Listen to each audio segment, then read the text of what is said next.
Welcome to the Sensible Socialist Podcast, a podcast for the rational left. We need to unite and work together if we're all going to get through this.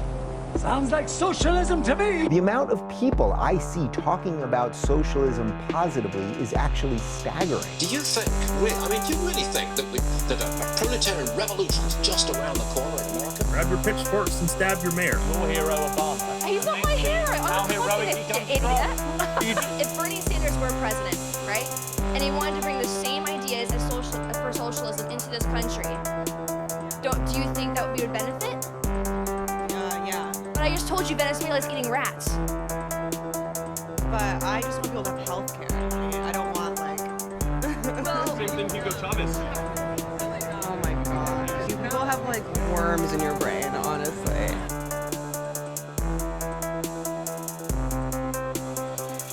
All right, welcome to this episode of the Sensible Socialist Podcast. I am your host, Kevin Gustafson, and with me, I've got a special repeat guest, and obviously podcaster in his own right from Rev Left Radio, Breht. Welcome. Yeah.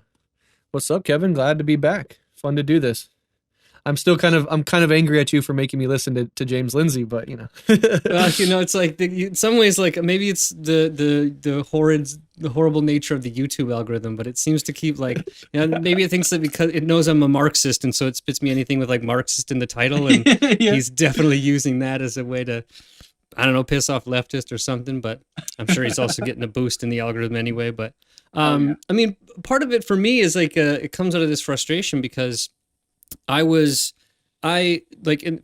background on this, in 2017, James Lindsay was part of the group with the philosopher Peter Boghossian, who is street epistemology and kind of perspective on epistemological rigor. I really liked Boghossian's stuff, and so Boghossian, James Lindsay, and Helen Pluckrose did this whole campaign, which is to kind of show that the critical studies, as we might call them, that they would call the Grievance Studies, were at sort of best being obscured by kind of a slew of ideological actors masquerading as genuine scientific journal editors or research entities, and then maybe at worst that the critical studies were not scientifically or theoretically sound perspectives at all.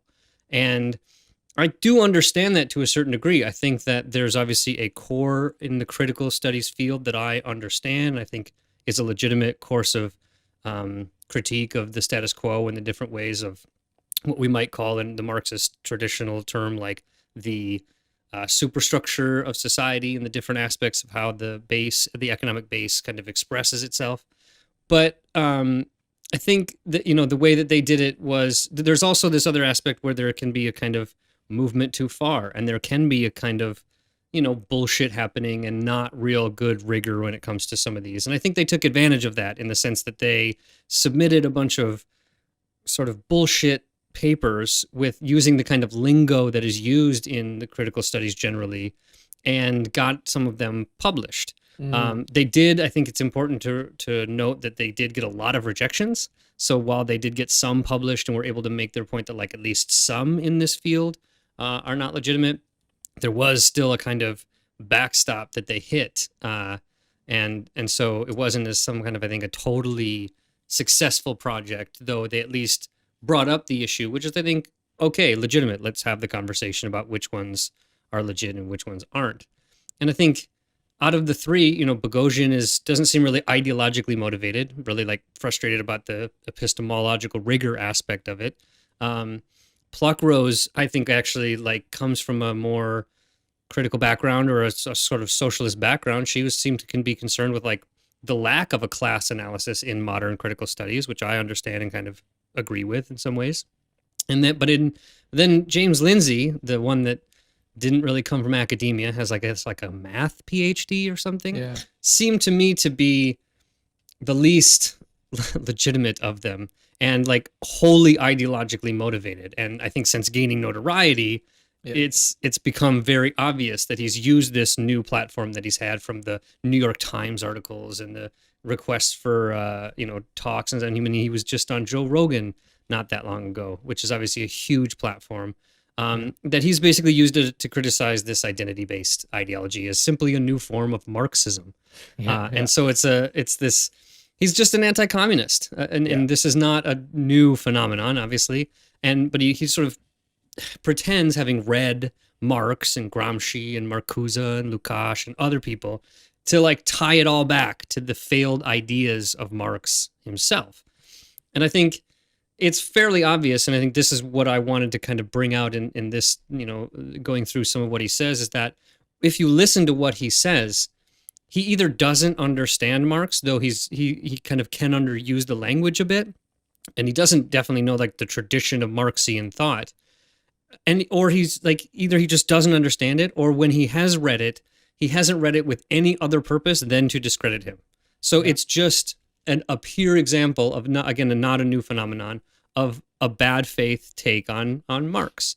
And so it's this recent episode, he's got a new Discourses podcast where he comes out with something like every other day. I don't know what the guy, like, he's just like, he admits, at least in this episode, that he didn't prepare at all, which I think was somewhat like obvious. And he also makes a great claim like, I'm coming out with a new book, but I'm in the point of having to do citations. Citation, like, God forbid I can't just like spout my bullshit on paper and then like somebody just publishes it. But he wants to show how this modern identity politics is just, as he calls it, identity Marxism. And this is obviously not, Mark Levin came up with American Marxism, and Dinesh D'Souza's got a book about, I think, American Marxism. Like, this is becoming a trope. And so I wanted to invite you on because I know we've had good conversations, and I appreciate your perspective, and I think it's a good person to illustrate some of the fallacies and sort of fallacious thinking, as well as just flat out misunderstandings of a bad faith take on Marx. So that's kind of where I'm coming from, but I know you have at least a kind of general things about like who this guy is and where he wants to come from that maybe could help us start before we actually get into like the nitty gritty of what he says in this podcast. For sure. Yeah, I agree with everything you said. He came across my radar less from that direction and more from like saying shit on Twitter and seeing like my friend Sean from the Antifada just ripping him constantly. And so he kind of came into my consciousness through that. And then obviously I in prep for this, I listened to his new Discourses podcast. And the first thing to say is a point I like to make a lot, which is that the bar for like rigor when you're an anti-communist is so low and really always has been, that you could say almost anything. And if you are anti-Marxist and anti-communist, you will find an audience, and Joe Rogan will immediately invite you onto his podcast. And there's some resonance with like a Jordan Peterson type figure, right? Who also uses these terms like postmodern neo-Marxist. And it's very clear that when Peterson debated Zizek, he was completely revealed to be an absolute charlatan on this. And all he did to learn Marxism was, I think, thumb through the Communist Manifesto, which is like a tiny pamphlet. And so when you're actually, now Peterson made quite a bit of money and got quite a reputation going around to right-wing outlets mouthing this nonsense. But then when he was forced to actually have on a somewhat competent Marxist to debate him, completely fell apart. And I think the exact same thing would happen if a James Lindsay took on even a somewhat competent Marxist. He would be revealed to be the charlatan he is. But there's money to be made. There's an audience to be catered to. And the bar is so low that you don't really have to have a lot of intellectual rigor or deep understanding of this stuff. You just have to kind of sound smart to dumb people. And I think if you look in the comment section of that episode on YouTube, well, first of all, it's all white dudes, which says a lot. And they're all like very clearly, oh, thank you so much. Like, this totally makes sense. I flirted with Marxism back in college, but thank you for really telling the truth. So they don't understand it. He doesn't understand it. And it's a beautiful little ecosystem of paying money and getting an audience and a reputation and getting invited on Rogan to say this nonsense. So I don't really know what his intentions are, but it seems very, very likely that he is on that cottage industry of like, sounding smart to dumb people and being an anti-communist, and there'll always be a platform for you. So that's what he is. And in that respect, I think it is fair to say that, at least when he's talking about this, that he is a pseudo-intellectual. somebody who is pretending to have a deep understanding of something he clearly does not. He's also an idealist, and I think that will come through in his conception of Marxism as kind of just socialism and Marxism emerging as an idea in the head of like Marx and other socialists, that not at all attached or tethered to actual class struggle or the horrific history of capitalist exploitation and capitalist society. And the way he talks about it is clearly in that vein. And then also, I think there's an argument to be made, especially in this episode, that he is a reactionary conspiracist indulging in the old fascist trope of cultural Marxism. I mean, he literally says that Marxism has infiltrated our law, infiltrated our media, infiltrated our schools. And, if you have any passing understanding of American law and how it operates, if you watch American mainstream media, if you go to American universities, you will quickly be disabused of the notion that these are Marxist, holdouts, or these are bastions of Marxist thought and perpetuation. But by saying that, he really is playing into a very old trope that is rooted in anti-Semitism, which is this cultural Marxist idea that the Jews have infiltrated our institutions and are promoting their Judeo-Bolshevism, right? He might not use those exact words, but he's definitely in that lineage and pulling from that, whether he knows it or not. Yeah. And I think that it is when I listen to this stuff, having dove deep into this, it's comedic in the sense, this, and it just makes me laugh because it's like, oh my God, does he really think this? And there is a part of me that does, like, I do think it's a genuine position that he has, but it's one of those where, again, it's just this deep-seated bad faith. It's like, I'm going to read Marx, or I'm going to read, like, even there's a few things like, God help me if I have to read Marcuse. It's like, yep, God help you if you have to read something difficult that takes like a little bit of intellectual rigor. And that goes to the point. A pseudo-intellectual is exactly what he is. And I think as we're seeing in something like the Joe Rogan podcast, it's just a string of pseudo-intellectuals that, use, and like you said, speaking, like sounding smart to dumb people is exactly what, I mean, that's the bread and butter of James Lindsay's whole life, I think. And so, we'll get a taste of it here. I wanna like jump in. Sure. This episode that we're gonna go through is a long episode, and again, he literally says I didn't prepare for it, but we don't even need to go into all of it, into this like whole crazy tangled web. He goes like away from Marx and into the Frankfurt School and all this kind of stuff, which is another trope that's developed in like modern anti-communism and stuff. But it's because, at least for me in this kind of philosophical style, I think that we can evaluate the strength of his argument based on the premises that he states at the beginning. And even if we were to grant that his arguments are somewhat valid in the sense that even the form of them is correct, the premises are so wrong that you can kind of reject even this long tangled web he can make to get us to identity Marxism by understanding that he doesn't even know what Marxism is. Right. So, all right, with that, let me pull up this this crazy thing, and we'll talk. And as you're doing that, I just want to say one more thing about what he's trying to do here, just for people, is that he is, like, as you mentioned, he's trying to show how wokeism or identity politics is actually a product of Marxism, and he calls wokeism Leninism 4.0. So, and we're going to get into like the Frankfurt School and stuff, but the Frankfurt School was also like very critical of Marxism, Leninism, but he's just sort of putting it all in a pot with his very limited understanding of everything and mixing it all together. To call woke liberal identity reductionism Leninism just shows right off the bat you have no clue what these words mean.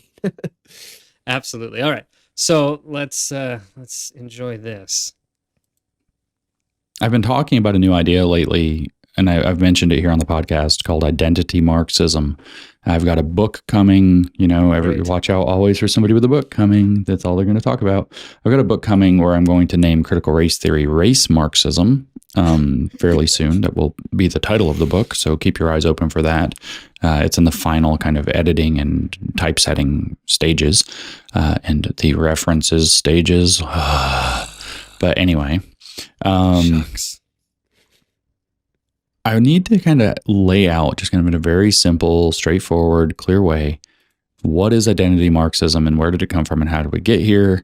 And so I'm going to just reel it back and just going to talk off the cuff. I didn't make notes for this. I'm just going to roll a little bit and talk about what I mean by identity Marxism. I think this is very similar to what although I haven't actually read his book, to what Mark Levin calls American Marxism. And it's certainly an American Marxist thing, because even just to stop like quick right there, like if your intellectual position is that Mark Levine, or however you say his last name, is onto something when it comes to like his take on Marxism, it's already like, oh, my bullshit detector is already like rising to a significant level. But exactly. I actually grew up listening to right-wing talk radio, so I have many, many years of experience listening specifically to Levin and other thinkers like on, Limbaugh and Savage, etc. And to think that they have any understanding of Marxism at all is just absolutely absurd. These are like right-wing reactionary culture warriors. And it's just completely empty. So I've never read, and I don't ever want to read American Marxism, but I can only imagine what nonsense is in between those covers. It's again like not to be too hyperbolic, but it's if like Hitler really understood Marxism and like Exactly. really understood Lenin. Like, okay, yeah, I guess, All right. but like maybe that's a bad source. All right. because it's what worked in America. Marxists are only concerned with what works, and that's actually going to be the first thing I'm going to put forth. So to do this, we've got to walk all the way back to Marxism, understand what Marxism is and how Marxism works, and then we're going to come forward to today, where we have identity Marxism. And of course, all the breadcrumbs for this podcast are out there in other podcasts. I've already covered basically all of this. We're going to talk about a number of species of Marxism, and one of those, the first of those, is going to be just Marxism. I'm not going to get into this. Is an important tangential point. At some point, we've got to talk about the difference between Marxism and Bolshevism, I guess, but we kind of don't. Bolshevism is the kind of very applicable form of Marxism that worked, that Lenin cooked up.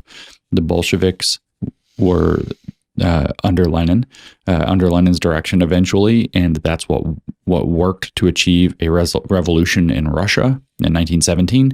And I've already pointed out that I think Stalin basically brought to fore Leninism 2.0. And frankly, Khrushchev kind of softened all of this. But Mao, I brought into what I call Leninism 3.0, and then woke is Leninism 4.0. I did a podcast on that. I think it centers on Antonio Gramsci. In Leninism 4.0, it's also, you could actually say that these are Bolshevism 1.0, 2.0, 3.0, 4.0. So woke is actually Bolshevist more than it is strictly Marxist. But that's also to say that the theory is ultimately the theory is ultimately Marxian underneath it, and it's using a Bolshevik model on top of that to achieve its goals, which Bolshevism basically boils down to there being a vanguard party, an enlightened set of elites who are now going to walk society through the revolution because the stupid peasants won't get their act together and form a solid workers' party that becomes the dictatorship of the proletariat. So they're going to force a dictatorship of the proletariat, and they're going to use, as Mao had it, power flows from the barrel of a gun. Nobody has to ask any questions about the brutality of Soviet style and Eastern European style Bolshevism or Marxism, communism either. It's very clear that the goal was to create an elite vanguard that was going to enforce socialism on everybody. We call this anti-racism in critical race theory now. We have a dictatorship of the anti-racists as a vision for, so people like Ibram Kendi have done that many times. I'm not going to do it again here, but. Okay. So that's like the first part of it. That again, yeah, like I think you and I are having a similar reaction in just the sense of like, it's just like a, what the fuck? Okay, so like Marxism 1.0, then Bolshevism. So no, wait, Bolshevism 1.0 is Leninism, I guess, and then Mao. This kind of like even track right here is just weird to me. And then even the end part that there's a relationship between what we would call wokeism in the modern era, whatever that itself has a kind of nebulous definition, is Bolshevism. Like, I don't know, maybe you give me your initial reaction and I'll riff off that, because it's so wrong that I don't even know where to start. conflation after misunderstanding. The idea that we're living under a dictatorship of anti-racism and that's a bad thing are two just insane claims. Like, and it shows that he doesn't understand what the term dictatorship of the proletariat even means. If he's talking about that we currently live under the reign of a dictatorship of anti-racism, and then also why that would be bad, like why anti-racism is or like something that needs to be feared and combated against. He's really putting his cards on the table there. And then the conflation of Bolshevism and Marxism, trying to separate them, but trying to bring them together using the very language of 2.0 and 3.0 is just utterly mystifying and confusing. And then also I think it's really indicative that he talks about Lenin cooking up ideas. Like, this is again, this idealism and this great man of history nonsense that the socialism and the history of socialism is just like a couple of distinct people, Marx, then Lenin, then Stalin, then Mao, cooking up in their minds ideas. No, these things are tied deeply to real material revolutions and class struggles. Socialism as an entire project and Marxism more broadly arises not from the minds of individual thinkers, but from the material conditions created by capitalism. And you'll find throughout this entire discussion, there is a complete absence of any attempt to even wrestle with the critique of political economy or to even center class analysis whatsoever. Now, of course, he has to get rid of those things because his entire argument would make no sense if he actually wrestled with what Marxism is. But he's doing a lot of moving around of words and jargon. And again, like, the idea that this is a sounds smart to dumb people is not just to like shit on people, but is literally to say that you have to be ignorant to take up his ideas. And what he's doing is throwing jargon at you, knowing that his audience won't understand what it means, and will then just assume that he's operating on legitimate premises and follow his line of argumentation all the way through. So yeah, just like you said, the very premises and the very beginning point of this chain of logical argumentation is flawed from the very get-go. And tying Abraham Kendi, a liberal, into this idea of Marxism, as if Marxists have not continuously critiqued Kendi and his work ever since it came out. Again, just shows this complete conflation, which you find on the far right. I don't know if this exactly fits because I think Lindsay is a liberal ultimately, a philosophical liberal, reactionary conservative liberal. But this far right conflation of everything on the left as being one thing. There's no attempt to delineate liberalism from socialism or Marxism, which we'll get to later because you can't understand modern day identity politics without seeing it as a form of liberalism, a form of liberal individualism. But perhaps we'll get to that later. But and then this one, I think those who do understand like Leninism, even this quick, it must have been a 30-second like brain fart that he had in terms of saying that Leninism is this notion of a vanguard party, of an enlightened elite that take everybody with them because I think the dumb peasants are too stupid to create a workers' party. It's one of those where like, okay, so again, even to fundamentally understand Lenin, the project of Bolshevism itself, Russian like communism and the history of that, Russian Marxism, you have to have a historical understanding of what was going on and why these ideas are emerging, right? This isn't just something Lenin cooked up. It's an analysis of what's going on in the world and what you do about that situation, what levers you can pull and what situations you can attempt to arise based on actual action of individuals. And this is even this vanguard party aspect is such a trope, even among a certain degree of online Marxists and stuff like that, that kind of overinflate this whole notion. The vanguard party idea is a Blanquist kind of position that goes back way before Lenin, that Lenin himself criticized, in the sense that he's literally saying, he says in many places, we are not trying to create a vanguard party. We are attempting to have a mechanism to grab hold of the most advanced elements of the working class as they arise out of the struggles that they find themselves in, of the actual working struggles of working individuals, and to give them a kind of background that takes their own experience and connects it with the experience of other workers so that they can join together in some kind of organization to be the sort of leaders of the working class. This isn't some like enlightened, this enlightenment factory of workers. It's really taking workers where they are, and they are going to be enlightened by their experience with capitalism being the oppressive force that it is. And so that's a nuanced, historically based, textually based perspective on what Leninism is and what Bolshevism is partly, not totally, but partly about.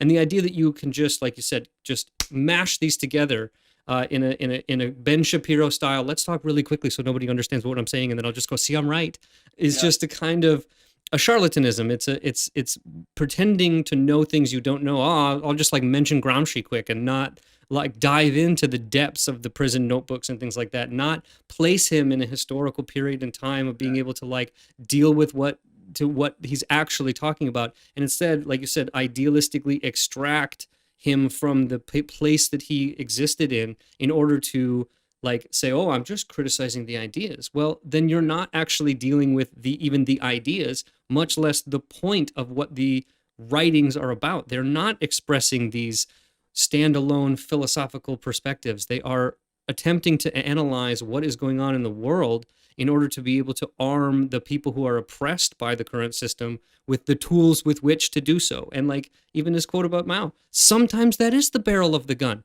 because history has shown time and time again, even especially with liberals, when it comes time to point the gun either at the powers to be or the workers who help liberals get into power, they turn the gun on you. And so sometimes the truth does come at the barrel of a gun, and to not be willing at least to admit that that's not some kind of justification for the worst excesses of incredibly difficult historical events. Like if you just make a claim that like Stalin is the greatest mass murderer of all time, it's like you don't understand at all what was going on between, let's say, 1918 and 1929, much less 1929 to 1936. And if you don't understand that, then a claim like that is not only factually incorrect, it's just a perspective that isn't worth a damn, like isn't worth being listened to at all. But of course, if you don't know or you're not willing to do that research, Stalin bad. Especially if you already have like an inbuilt commitment to anti-communism, but you don't understand it. Well, somebody like James Lindsay can come in and just give you all this meaningless fluff that you can then take as like, see, I know I'm right? This smart guy can lay it all out. Maybe I can't lay it out like he can, but we know that we're both right. And the idea of the barrel of the gun is funny too, as if the political project that ostensibly he supports, liberal capitalism, isn't soaked through and through with blood, with the elimination of entire peoples, with the slave trade, with colonization, right? Never even touched on. And a huge thing that you mentioned that's really important to understand with all anti-communists, when they critique communism in Cuba or socialism in Cuba, in Russia, in China, anywhere, they will always extract it from what actually was happening before that revolution. You cannot understand the Cuban Revolution without understanding the Batista regime. You cannot understand possibly the Bolshevik Revolution without understanding Tsarist Russia, World War I, and all this other context. And same with China. You cannot understand Chinese communism without the Japanese imperialist invasion, and then the civil war between the nationalists, etc. So to even begin to touch on these topics seriously would at least require you to mention something about their historical context. And the last point is that a Lenin, a Stalin, a Mao, whatever you feel about them, none of them would have existed without the masses of people behind them, the peasants, the workers, an entire formation of millions and millions of people who were invested in this revolutionary project. And so to take all of that and reduce it to a single leader and their ideas is, of course, an anti-communist trope, of course, liberal idealism, and it sheds very little light on anything whatsoever. And that's what he's engaging in here. Yep. And we'll hear more about Bolshevism in this next clip. But I do, there is a thing I'll say just before we even hear it too, this, you already kind of mentioned it, but the Bolshevism as the only Marxism that works, that is actually an interesting perspective in the sense that there is, as much as one might want to say, I think you might be inclined even to say that like Bolshevism is not necessarily the only one that worked, but is a kind of example of the fact that it was successful in a place where it was not successful other places. But at least in the tradition of Marxian thought, Lenin's perspective is not the only one. It is a massive simplification of the philosophical tradition of Marxism to boil everything down and to constrain what we might call Marxist analysis or something like that into Lenin's like bullshit, like Lenin's like perspective, right? There's obviously a philosophical aspect that Lenin had and is interesting and useful in analysis of imperialism and the role of a like a party or a workers' organization or something like that. All of those are really interesting and useful and part of the tradition. But there are people that criticized Lenin and that were critical of that project, including even Rosa Luxemburg, as much as she agreed on other aspects. And you do have the Kautskys, which there was obviously a major difference between those. And so this kind of like, if you're not interested in really understanding the deep historical tradition that in terms of a thought process of that comes down to Marx, then a way to not have to deal with the kind of difficulty and the diversity of opinion is to just say, oh, well, I'm just going to ignore all that because I guess it's easier for me to make my bullshit argument. Exactly. Yeah, and in this one last point, even within, of course, the Bolshevik Party, right? Completely different arguments, like Trotsky versus Stalin versus Lenin versus other figures who had different ideas, Bukharin, etc. So none of that is even touched on, but yeah. None of these things are single masses of exactly. Perspectives. They are a diversity that is a rich diversity that deserves its due analysis. But here, let's listen to some more bullshit. But we're not going to split hairs. When I say Marxism, its applicable form that actually ends up doing something turns out to be Bolshevism every time. We're not going to split hairs. I want to talk about the progression from kind of original vulgar Marxism into cultural Marxism, into neo-Marxism, into what I now refer to as identity Marxism, which if we follow Jose Medina, who's one of the theorists in the kind of woke school of thought, has gone kaleidoscopic now. There are multiple, very many, there's this complicated matrix of oppression now, right? Matrix of domination. They've complicated every possible line of social stratification that you can imagine based on identity or whatever is relevant. But what this is the adoption of identity politics by neo-Marxism. And this is not a hard story to tell. It's amazing that it hasn't been told clearly, probably because our academics have proven themselves virtually useless. The ones who most of them don't know what's going on. They're asleep or something. And then the ones who do know what's going on they tend to be so caught up in the like little minutia of academic detail that they miss the forest for the trees, as it were, and have not told this story very well, which is shocking that, a relative amateur like myself is able to just see it so clearly and be able to talk about it. So clearly, he sees it so clearly. That right there is it just feels like it's a kind of giveaway in the sense that like, yeah, dude, this is like 150-year-old path that it's dealt with, that has been both this interaction between a kind of intelligentsia and a broad working class group that have interacted and come up with complex ways to understand things and a kind of jargon, sure, but the idea that academics who spend their time trying to really dig into the details and understand these kind of things and put it in historical perspective and be able to like explain what is really going on and to find the nuance in it, that they are asleep, and that a relative amateur, which a relative maybe is sort of obvious, but it is able to kind of see through it. It's an admission of the fact that the only way that I can make my arguments and that these arguments have any saliency is by ignoring the fact that this is a rich tradition of intellectual thought, and to boil it down to these kind of points that I have to create citations for. And I guess I can only cite Levin and Dinesh D'Souza so many times that, I have to like, God forbid, I have to like read deep analysis on this and follow the traditions where they go. It's like a giveaway line that like, it's one of those, like, you're kind of saying the quiet part out loud, James, exactly. Like, don't be so dumb. Yeah, everybody's sleeping but him, with his crystal clear clarity and deep understanding. He's brave for what he's doing, as well as very, very smart. Yeah, and even this, to me, actually, the vulgar Marxism is an interesting. This is him having read a lot of, critical studies and stuff like that, because there is this tendency in developed critical studies to to make this kind of break between vulgar Marxism with its kind of deep focus on class dynamics and this claim that the mode of production is the kind of economic base, and that a lot of the things that we see, like the law and politics and society and culture and literature and all this kind of stuff, is this edifice that stands on a kind of foundation of economics, is something that does get criticized, that does say, okay, that perspective may not be the case. And I think that, again, if you're sort of honest and want to have a deep, interesting discussion, you can do that. You can have a critique of Marxism that says, hey, look, I think Marx was too simplistic in this grounding on class analysis, and maybe the hitherto existed, the hitherto history isn't the history of class struggle, that there's other dynamics that go into place. That's an interesting discussion.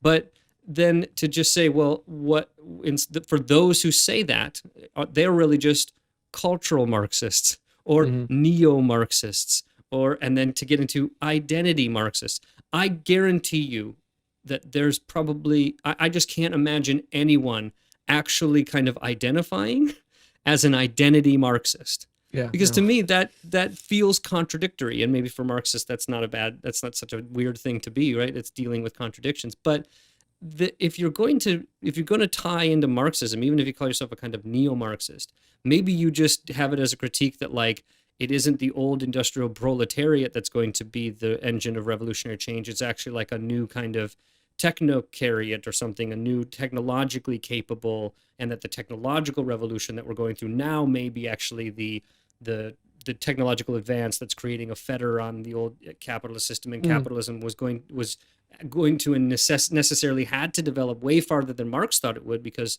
there was an overemphasis on the industrial working class rather than the mass of the working class taking advantage of the technological, and I'm sympathetic to that you might call neo-Marxism, but that's still grounded in a class analysis. It isn't grounding it in something else like race or gender or something like that. Those are their own intellectual traditions of feminism or something like that. And so I think tying it to Marxism is nefarious and does bring about this long and dirty history of tying kind of everything you don't like, or that seems to be tearing down the bourgeois liberal order in the way that it exists as a patriarchal, racially divided, oppressive kind of system, shielded by these grand notions of equality, fraternity, democracy, and those kind of things, is, there's a kind of yuck factor that comes into me, because I know that the forces who have used that are the forces who have themselves not only gone after communists, but also Jews and other people that they find to be purveyors of the potential downfall of the maintenance of the bourgeoisie's dictatorship, whether that finds itself in the liberal democratic form or the fascist form, which are true forms of the dictatorship of the bourgeoisie. Yeah. Very, very well said. Yeah. And to the vulgar Marxist point, yeah, there's certainly, I was just did an episode and was reading Walter Benjamin's work, and he talks about, vulgar Marxism, and there's a long tradition of vulgar Marxism, and there's different forms of vulgar Marxism. Sometimes it's being referred to as like this sort of mechanical or overly determinative or reductionist, as you mentioned, version of Marxism, an overemphasis perhaps on the productive forces and maybe not the social relations or whatever.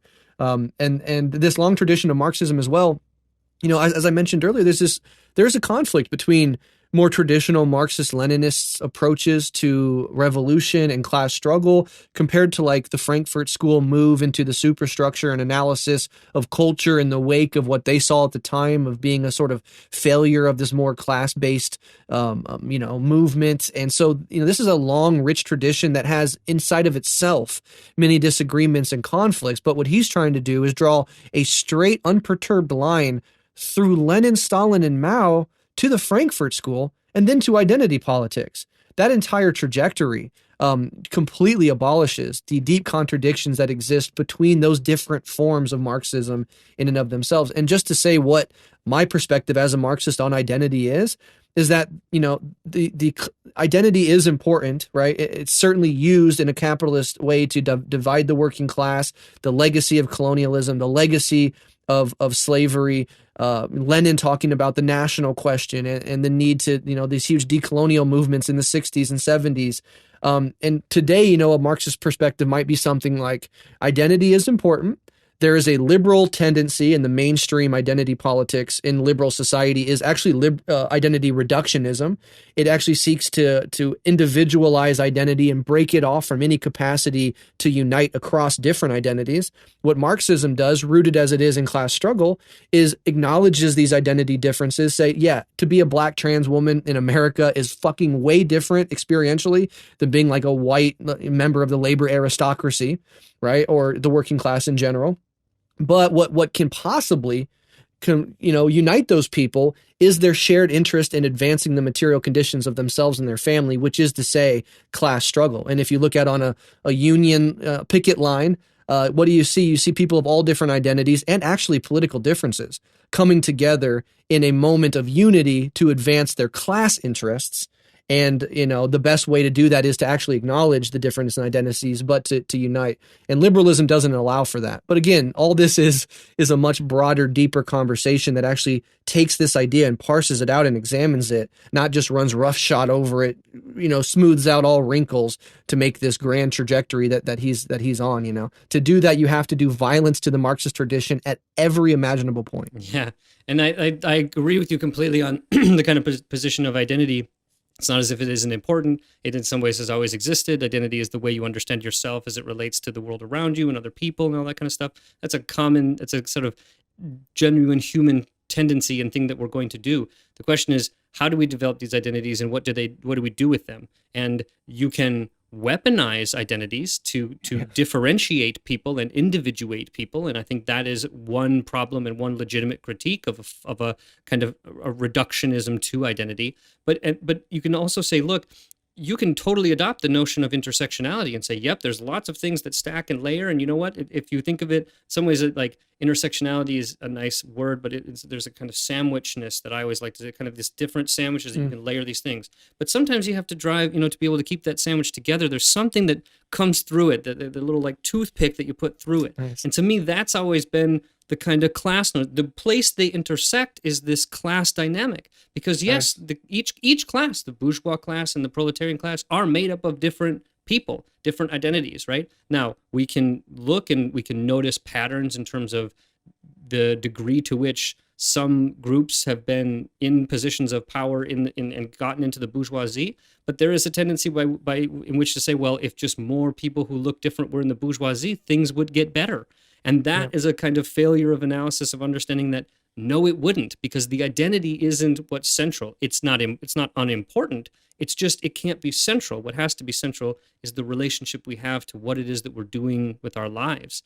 And if your identity is the center by which you do that, or if you think identity should be the center of you doing it, the confluence of creating and placing different identities in different places is merely going to add diversity to an already oppressive system. It isn't going to fix in itself the oppressive system. You need to uproot the oppressive system. And the only way to do that is to unite among identity groups, not to differentiate among those groups. And so it's like that is a vulgar Marxist position.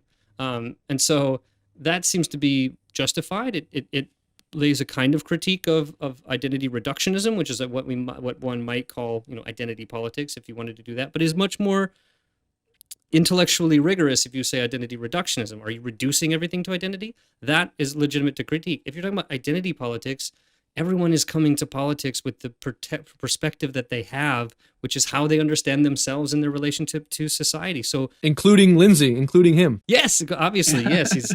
He's got a whatever his background is. Part of that is being a white man, but part of that is where he came from, who his parents were, all these things that he didn't necessarily choose. And yeah, no one stands above these, but these are not the core aspect of what it is that will lead to some kind of political project that will ultimately lead to something that we might call liberation, much less even progress or something like that. It's kind of in that sense, the critique I would have is that it's a bit of a dead end, or maybe a cul-de-sac more so than a dead end. You can circle around there for a while and you can have interesting discussions, but if the goal is to get to a location, you don't seem to have good signposts on. What you have is a lot of intersecting lines, and that tends to be confusing. Yeah, well said. Absolutely. So, all right. So let's hear what James has to say about what identity Marxism actually is, because I think even he understands that it's a confusing thing to say. But so all the way back to Marxism, so we can get to identity Marxism, which is just Marxist theory and aims and application through identity politics. That's all I mean by identity Marxism. It's using identity politics to do Marxism, to achieve something like a modified version of communism, which happens to be now, and this is if we go back to Leninism or Bolshevism 4.0, that is blended with with corporatism, and actually communism and fascism have blended themselves, which is very useful as a cloak for them. They can't see, it becomes very difficult to see that this is a communist movement if it's simultaneously fascist, because the second you say it's communist, they can say it's fascist. The second you say it's fascist, they can say it's communist, which is anti-fascist, and they're actually lying. It's both at the same time mixed together. And Deng Xiaoping in China actually pioneered that model after Mao. And that's the model that runs in China today. The difference, by the way, between Western and Chinese in this case would be that the Western attempt is going to put the fascism on top and the communism beneath. And in the Chinese model, the communism's on top and the fascism's underneath. But I digress. Yeah, I digress indeed. Like, to me, into like fucking insanity. This is lunatic. Okay, so now I've been reading a bit about the period of sort of what you might call the Stalin ascendancy, the kind of beginning of the 5-year plan, and the sort of coming out of Lenin's death and stuff like that. And there is this discussion about what are the similarities between the project of Hitler's Germany and Stalin, right? And there are some similarities in terms of the idea of like a one-party state, a deep bureaucracy that's inclined to specific goals and something like that. There are some links, but those are only in terms of being able to see, like, to be able to analyze why you would have some of these kind of similarities in that particular period, to not dehistoricize them, right? And because you're talking about deep crises in both situations, the crises of the lack of a proletarian revolution coming out of the failure of the German Revolution in between 1918 and 1921 or so, and then in some ways that same failure of the revolution in Germany producing a failure of the Social Democrats in Germany to really sort of be able to deal with the repercussions of having lost World War I, and a kind of opening up for this whole fascist rise. So, but the idea that what you analyze, like, let's say China now, is this notion of like fascism and communism mixed together, misunderstands both what communism is and fascism is. Now, you could call, under whatever a particularized definition, China a kind of totalitarian state, in the sense that it's an attempt to kind of totally transform a very old society into something new, and the means by which you do that is through a kind of single party control, and you can have even legitimate criticisms of that. You can have illegitimate criticisms of it too, and deciding what is legitimate and illegitimate is a very deep and nuanced kind of discussion. It isn't, well, China is what, fascism on the top and communism on the bottom? What the communism fuck on top and the fascism on, yeah. Okay, what the fuck does that mean? Like, I don't, that, what? Like, what is the bottom fascism? What's the top communism? What they have, because they have a communist party rather than a fascist party? I don't have a fucking clue what he means by a few things he says. Do Marxism, that identity Marxism is attempts to do Marxism through identity. I don't know what that means. I'd be curious what you might think. Modified communism, like, there is no single communism. All communism is modified communism. It has to fit certain historical, social, cultural, economic conditions, and like nothing. There's no. This is not the Bible or some kind of like playlist or roadmap that you just say like, yep, do 1, 2, 3, 4, 5, and you're at communism. It's historically, politically, economically contingent things. And so none of this has anything, in my view, to do with even Marxism. This is how you show that you don't understand what the fuck you're talking about. any of these terms. Absolutely. And like, I think it does come ultimately, this insane conflation between everything that is contradictory, from this like sort of very shallow liberal idea of just authoritarianism. Like, you know, if we have our two parties, we have real democracy, it can only exist under capitalism. Everything that's not exactly this liberal democratic capitalism is ultimately the same thing. I mean, it is just horseshoe theory, right? It's just like horseshoe theory. Like if you go far enough to the right or left, you end up at the same exact place. It sheds light on absolutely nothing. And to say that Marxism is blended with corporatism and fascism is like to completely entangle. I mean, even a middle school understanding of like the 20th, century is like, this big three-way battle between fascism, communism, and liberal democracy or capitalism. And he's just combining them all. Like, well, how do you explain the fact like that one of the first things, fascists always do wherever they arise is try to take out and kill communists and socialists and anarchists and labor union leaders, if all of it is just the exact same? I mean, to have any understanding at all, you'd have to break down these terms and what they actually mean. And there's no understanding on his part of what they mean. And it is ultimately a fascist lie. This idea that liberals love to run with, but is ultimately rooted in actually rehabilitating the fascist image, is to say that actually they're the same. Well, communists are fighting for an egalitarian society rooted in, free and open, ideally, cooperation and the no longer exploitation, right? So how is that at all in any way the same as fascism, which is exactly the opposite of that, and which sees the socialist threat as an impetus to the formation of fascism itself? But to say that fascism, one of the most brutal, evil, genocidal ideologies to exist of the last century, is the same as communism, obviously makes fascism look better and muddies the water around any critique of capitalism at all. And I think that's what he is doing, sort of from this knee-jerk, not thought through, not reflected upon liberalism. That is never, he never aims a critical eye at all towards liberalism or capitalism or democracy, or to even begin to think down the road of like, what is the fascist critique of this society? What is the communist critique? That's a fascinating discussion. And you'll soon learn that they're very fucking different, but we're asking too much of them, I think. Yeah. And I just think too, it misses again, this deep tradition of Marxist, even self-critique, because it's not as if what was happening in Russia after the failure of the sort of world revolution that they sort of anticipated and were banking on. I mean, the idea that the Bolsheviks wanted that revolution to change. Lenin's idea was to change an imperialist war into a class war. And they thought that taking out the Tsar, which is even going back to Marx, was like the big bulwark of conservative reaction in Europe, that if you could do that, if you could take that leg out of international imperialism, that's the kind of like, hey, everybody, stop fighting each other in the trenches and go after your officers. That was the goal. And that didn't happen.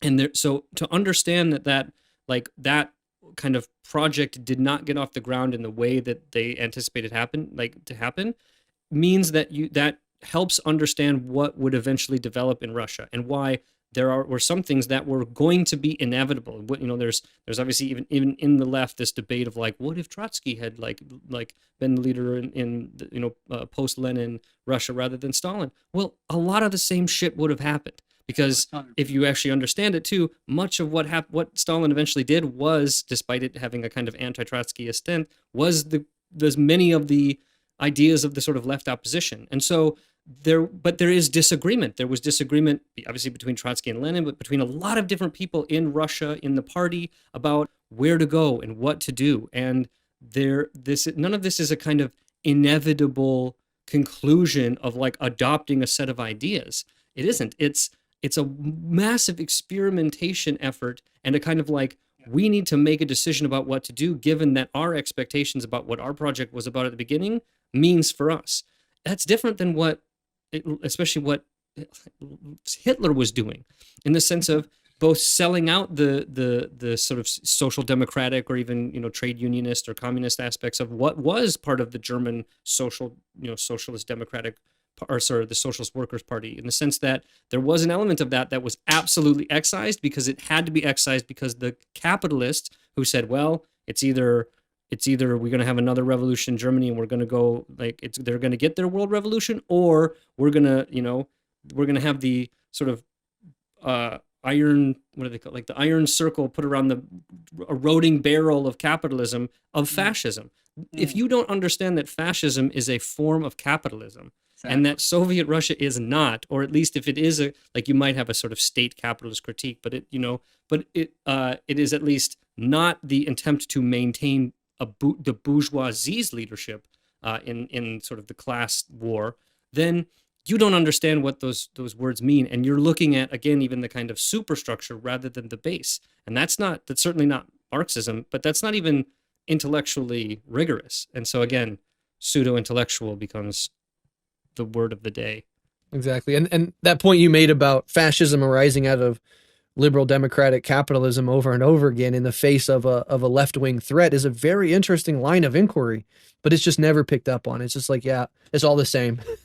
Yeah. And I mean, I think even, there is a legitimate critique from let's say the Jimmy Dores of the world and other people of the Democrats.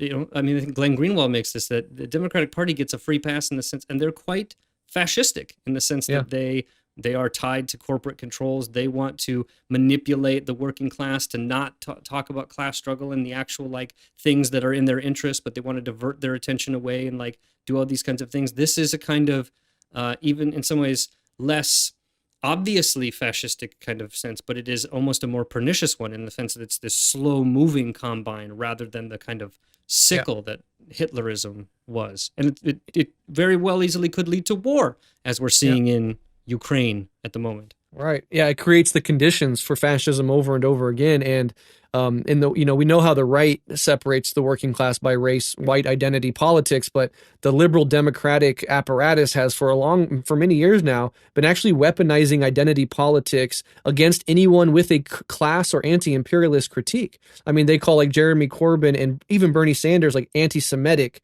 just because even their social democracy was too much of a threat to the liberal democratic order and the party's really the donor base that funds that party behind the scenes, right?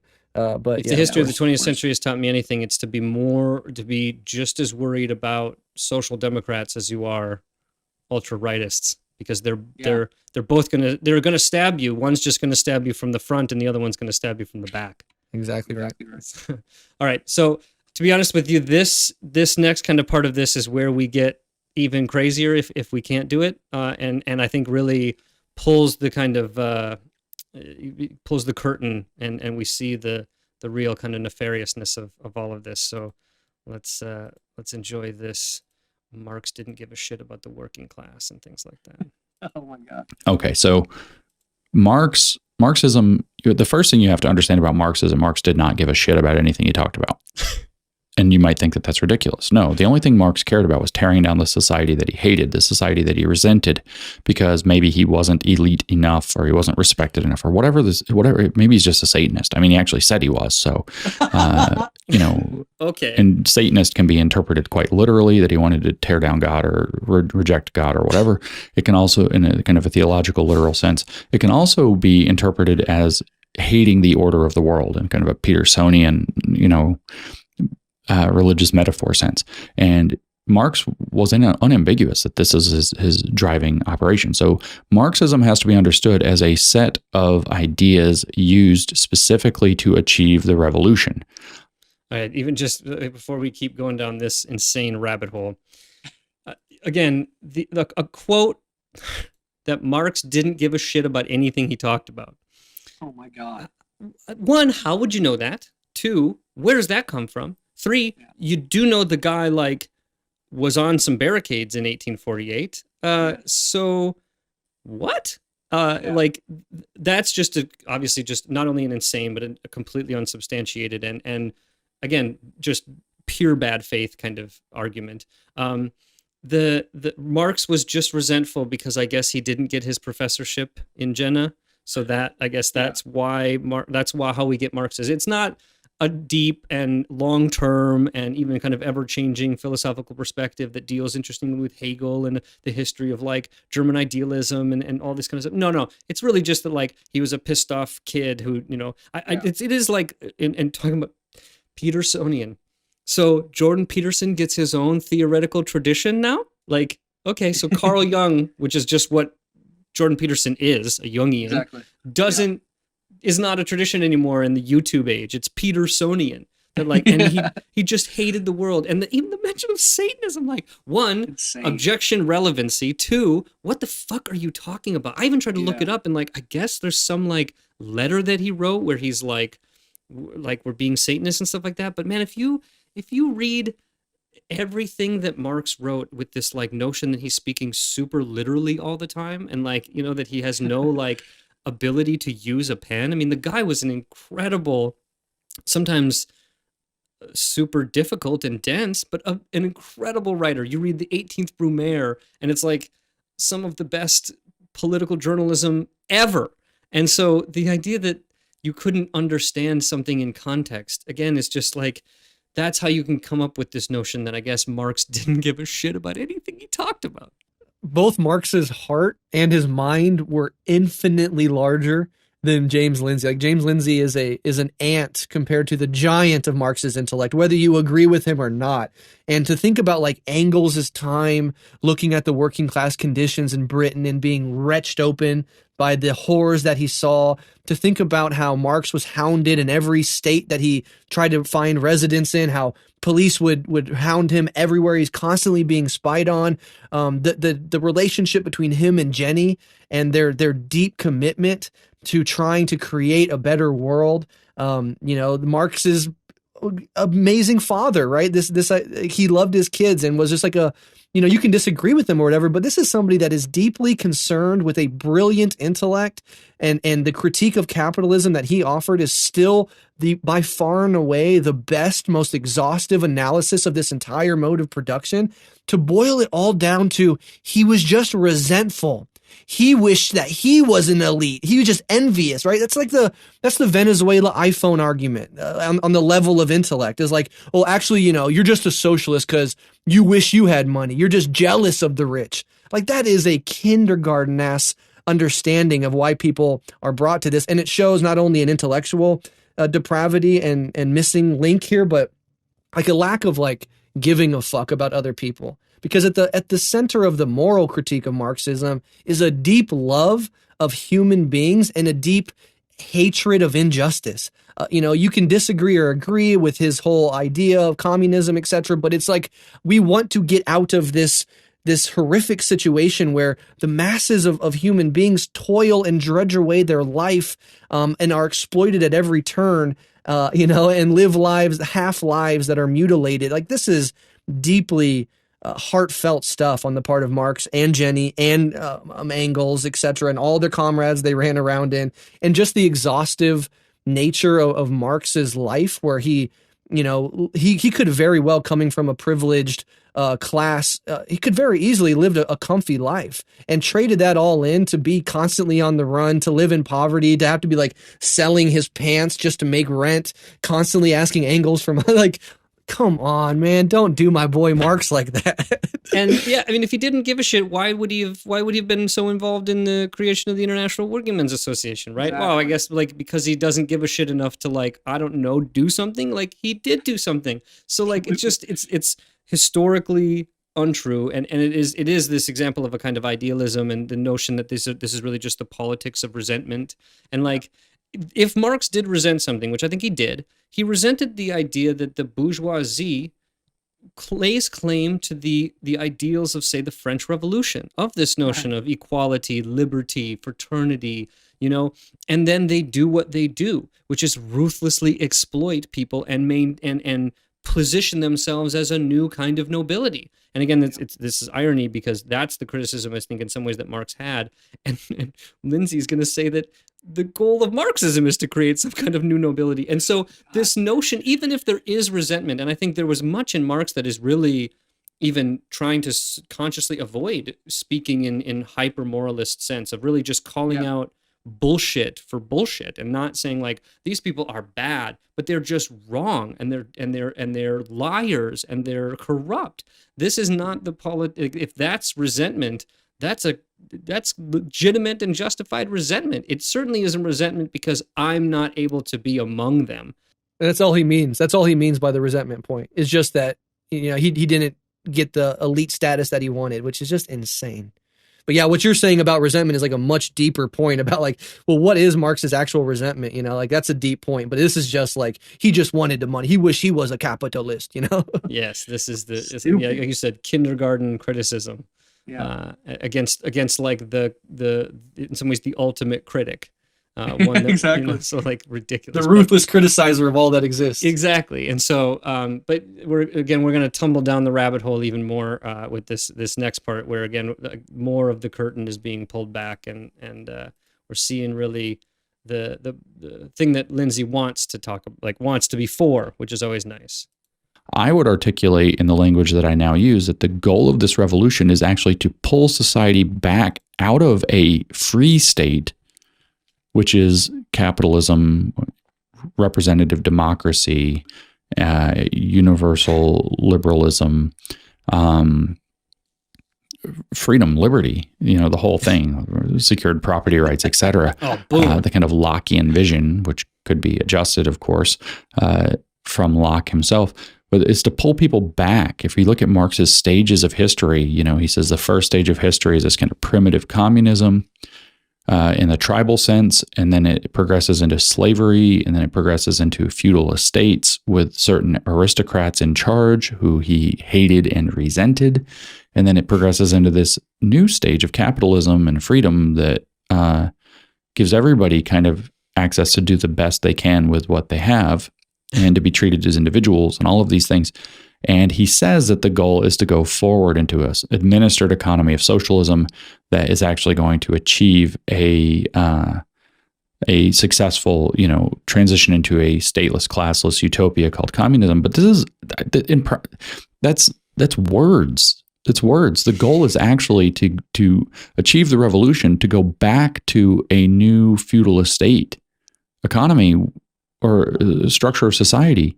A new feudalism where the Marxists are in charge. They are the new aristocrats. The goal is to replace the elites with themselves, is to tear down a society that has become more free, but obviously still stratified and still hierarchical and it still has elites. It's to tear down the existing structure and elites so that they can become the new elites. And socialism is unambiguously feudal. It's just that the party with its overbearing ideology becomes the organizing principle of society. And the Marxists, of course, are in charge of that ideology. They're the only ones allegedly who understand it, so they get to naturally be the new aristocracy that gets to live off the largesse of society and basically run it into the ground. It's actually a pullback. It's actually a very reactionary thing. It's, oh my God, this freedom means that I can't succeed because I suck. And therefore, this is the Marxist view, and therefore, let's tear it down and go back to a system where there's a hierarchy in society that I get to be in charge of. And the way they're going to bill it out is that if you keep going backwards far enough, and you see what happens when the Bolshevism comes in, you actually retreat back from the aristocracy into a form of literal like slavery. You do what the party tells you. You work according to them. They pay you some pittance. There's bread lines. You can't get your goods. Everything's rationed. It's the equivalent of slavery. And then eventually the idea would be that, now we're going to have a universal communism becoming the last stage. There's going to be this universal thing that happens. It's no longer tribal communism. It's not going to be universal communism. It's a pipe dream. It's not going to work. And it never works. And it's just a catastrophe. But it's actually an extraordinarily reactionary position to have. And again, like as we tumble down this and become more it just gets even more and more ridiculous. So Marxism is regressionary. I guess you didn't know that. I guess we're regressionary people. We're feudalists. Yeah, feudalists, new feudalists, where what we want ultimately is to be the enlightened leaders of a single party state in perpetuity, in which we get to be in control, where we don't do any work and we get to say who does what. I don't know about you, but that sounds really familiar to a system that might exist already. But no, don't misunderstand that. That is the free state of universal liberalism, whatever the fuck that means. That's based on, the deep basis of this system, property rights. Yeah. Go to any major city and look at the blocks and blocks and blocks of homeless people and just know that's freedom. That's freedom. That's the society that gives everybody access to do the best that they can with what they have. This is what socialism wants to take from you. Right. And build up a new feudal utopia in which the party is and I quote this, quote, "The party is the organizing entity in society." The party, not the means by which we to move into this new society, but is the perpetual maintainer of an organizing entity of the society. And that we really want to tear down the society that exists because we suck and we can't be the leaders of that system. And ultimately, that you can just dismiss all of this away with the wipe of a hand because it's a pipe dream that isn't going to work and hasn't ever worked and is just a disaster.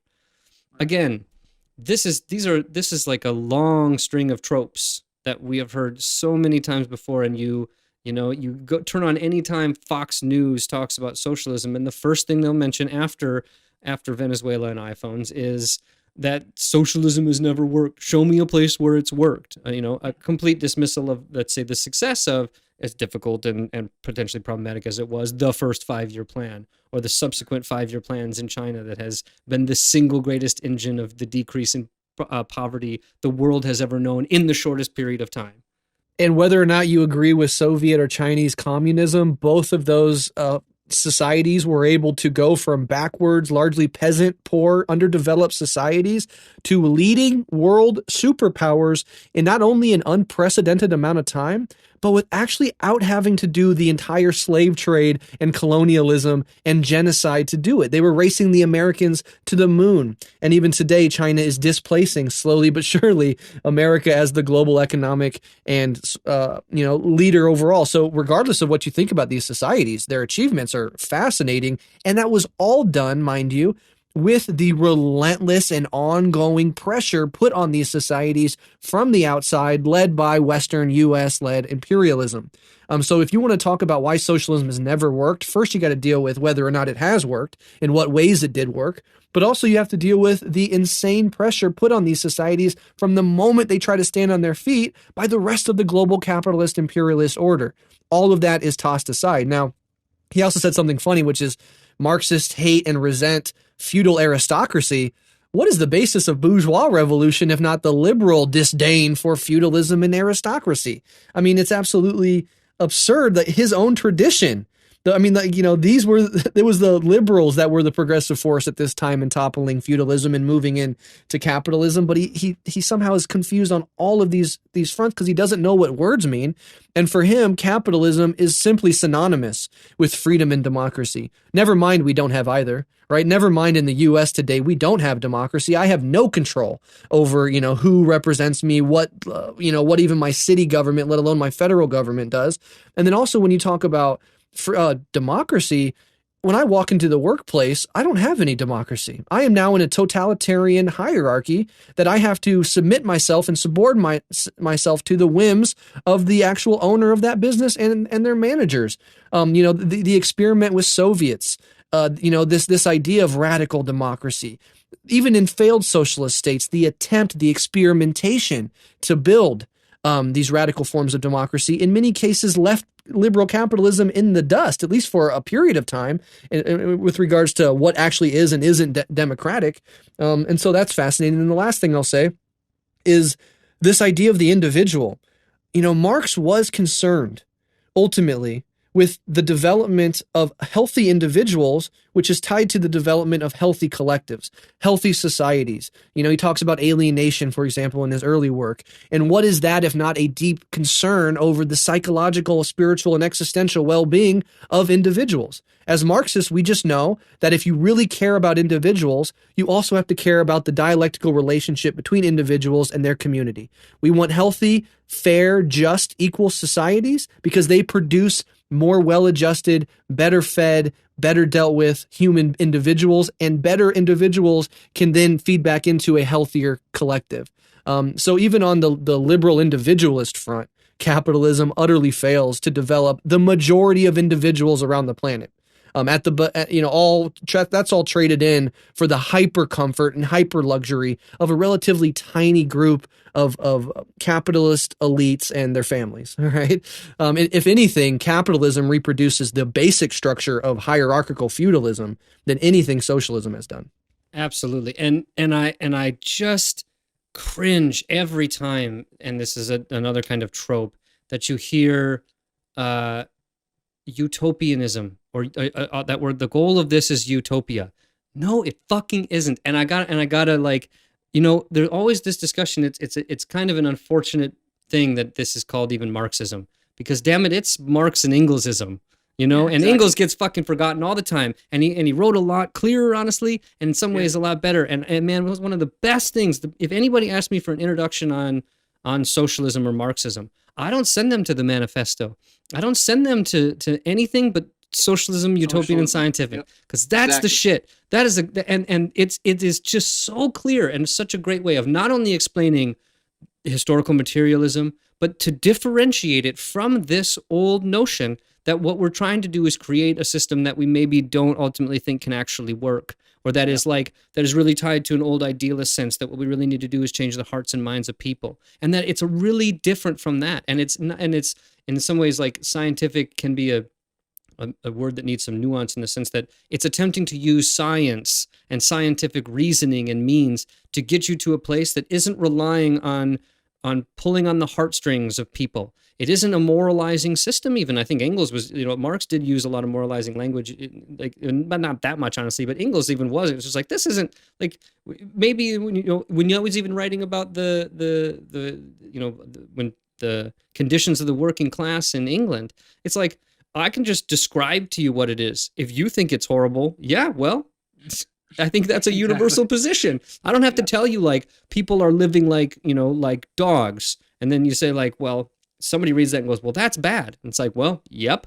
Like, I didn't have to tell you it was bad, right? You can just tell. We don't have to even engage in this, like, this complex system. There's no, like, Marxian morals even. It's really just an explanation of what's going on, and a way to say, if you don't find that to be a justifiable system, which it isn't justifiable, it's anarchic, it's destructive, it doesn't lead to human flourishing, it doesn't lead to the advancement of the individual. In fact, it degrades the individual. It organizes a system on social production, but private extraction of the value from that social production. This system is just doesn't make any sense, and it's crisis prone, and it leads to war and chaos. And so you don't even have to make a moral claim. You just say, well, do you want a system that has those aspects, or a system that at least is better in the sense of having some kind of plan, some kind of way to organize, some kind of way to give people the ability to more freely associate. And the irony of it is that I would often define the goal that I want to create as a communist is to give everybody access to do the best they can with what they have. What fucking Lindsay says we have now, which we obviously don't. And so it's like, dude, don't piss on me and tell me it's raining. God damn it. Like, this is bullshit. And I want us to stop pretending that we live in the society that we do, because we're not utopian. You are. Exactly right. And it's so funny, because with the last point you just made about, the actual opportunities that people have, a lot of, like, liberals and pro-capitalists will argue, the socialists, they want equality of outcome, but what we provide is equality of opportunity. And then you can make your own, capitalism has never, ever, ever produced anything close to the equality of even opportunity. And in fact, it's actually socialism that seeks not to create necessarily the equality of outcome, whatever that would mean, but actually the real, true equality of opportunity. And the moral critique of capitalism, you're right, falls out of the structural critique of capitalism. It's just, let's look at the fucking thing, and then immediately the moral critique falls out. And we use moral language rhetorically. If you're trying to convince somebody of we often fall into the use of moral language, but Marxism itself does not rely and goes to great extent to skip around front-loading the critique with morals, because it's really about structural critique. And even when we say, like, the greed of these evil capitalists, a real, true backing up and thinking principled Marxism would say, let's not actually put the blame at the individual greed or the individual neuroses or whatever of these specific capitalists, but let's look at the entire structure that produces the capitalist, and the capitalist is operating according to a logic that makes sense to the broader structure. And so if you really want to overcome this stuff, it's not about, like, hanging Jeff Bezos or hating Elon Musk, right? It's about altering the structures of society such that it no longer gives rise to those sort of figures. And that's true. And the other project, we do Rev Left, but we also do Red Menace, which really breaks down Marxist text. And the first text we ever did was Socialism, Utopian and Scientific, precisely because I think it really is the best introduction to Marxism. I mean, infinitely better than the Communist Manifesto. Like, if Lindsay or Peterson even just read just that text, they'd be on much, much firmer ground with their understanding. But that would take, time and energy and commitment. So wouldn't take an afternoon. Yeah. Yeah. But even then, I think Socialism, Utopian and Scientific doesn't take much. It's not that long. It's not that long. Tiny little book. Tiny, just take some time. All right. So down the rabbit hole we go here. And in fact, what you have to understand, though, about Marxism is that all of the Marxian theory is just tools to try to achieve the revolution, which enable the Marxists to become the new aristocracy, to run a new feudal economy that in its failure will become a slave economy, with the pipe dream that it will become a utopia at the end of the rainbow, the end of the communist rainbow that they don't know how to get to. So Marxism we could talk all day long about labor theory of value, surplus value, exploitation, or whatever. Reject all those terms. There's no reason to talk about those. Marxism is the attempt to use class as the dividing tool in order to achieve the revolution that's going to put the Marxists in power. That's it. Marxism is a revolutionary ideology. It is, how do we get to a revolution? Marx saw economic class, material conditions, and the agitation under, kind of very abusive industrial capitalism in the mid-19th century. He saw that as the most fruitful place to agitate. Well, there are other places to agitate as well. As Marcuse points out, for example, and we'll talk about this, the energy left the working class and it switched into identity classes. And that's the birth of identity Marxism that we're going to get to in a little bit. So, yeah, wow. That's my favorite claim of this entire thing, is when he explicitly says, ignore everything that Marxism is. Just let me tell you what it is. Like, ignore all the major key concepts, labor theory of value, surplus value, the fact of exploitation, whatever. It's just really about identity, and the Marxists just want to control, right? Like, if I'm going to listen to somebody explain Marxism to me for over an hour, and I mean, that sentence aside, you don't even mention like the phrase historical materialism or dialectical materialism or any key concepts whatsoever, then you just know that you have nothing to add to this discussion whatsoever. And the fact that you could say, here's something that I'm gonna talk about, I'm gonna opine on, I'm gonna fucking write a book about, but let's immediately just ignore and reject all of the key concepts that make this thing make sense, because I'm just going to actually backfill it with my own nonsense, and those things are actually obstacles to my little line of reasoning. Because if he would really follow the path of like, what is the labor theory of value? What is the Marxist critique of exploitation? What is historical materialism? You would have to actually wrestle with the understanding of the thing you're fucking talking about. So he has to just knock all of that off the table and replace it with his myopia and his simple-minded nonsense. But I mean, just giving the game away of just basically saying, let's just ignore everything that actually matters about this thing. Wow. No reason to talk about what Marx spent the majority of his time talking about.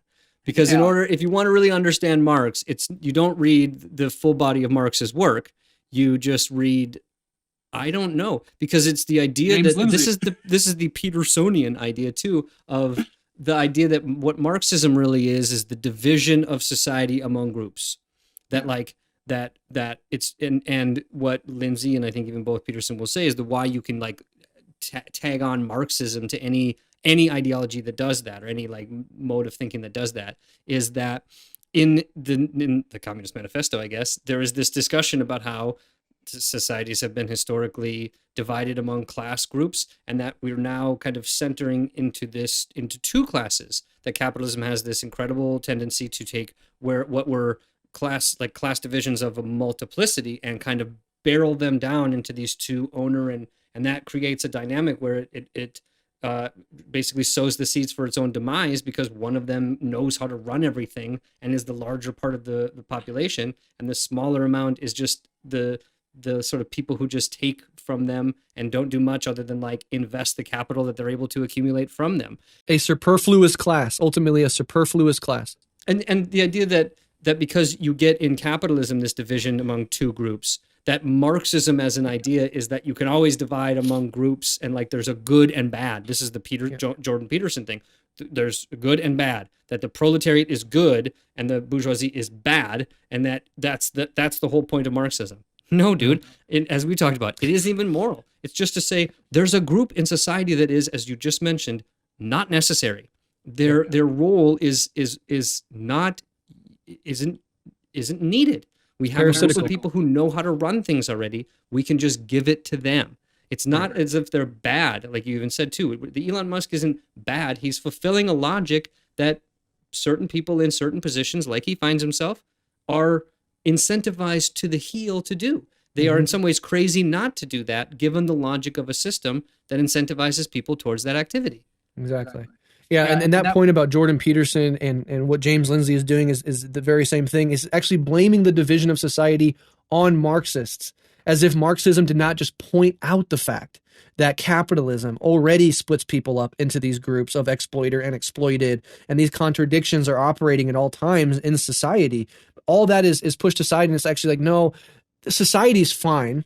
It's these Marxists that want to come in and divide us against each other, right? Like as if we're just coming in and just making up the fact that these people are already radically divided. And so it's like, yeah, I don't like Marxism because it divides people. And insofar as Marxism divides people, well, it's identity Marxism because you just replace white people with capitalist and POC or oppressed people in that slot. And then all of a sudden it all makes sense. I mean, it's just absolutely absurd. And there's no real attempt to grapple with the system that they're always implicitly defending. There's almost never in these critiques of Marxism a robust defense of the system that Marxism is critiquing. It's a lot of muddying the water because they know, and we know, they don't have the intellectual fortitude and understanding to actually prop up justifications for capitalism in the face of actually dealing with the real Marxist critique. That would be interesting. I actually do appreciate liberals and capitalists who understand the Marxist critique and meet it at that level. And they all understand that there is a real critique here to be met, but that's not even present here. Yeah, and he was saying, he's critiquing a kind of brutal form of 19th century capitalism, right? That's hand waving too. One, in the sense that like the idea would be, well, look, the system of capitalism we have now is like not as bad as 19th century industrial capitalism. And then you go, well, like, what brought about that lessening of the situation in terms of the brutality that's inherent in the capitalist system? Fucking Marxists who are the ones who organize the working class to fight against it. It's like, if you even think that we've made progress, who is making the progress? Was it the benevolence of the owners of the means of production?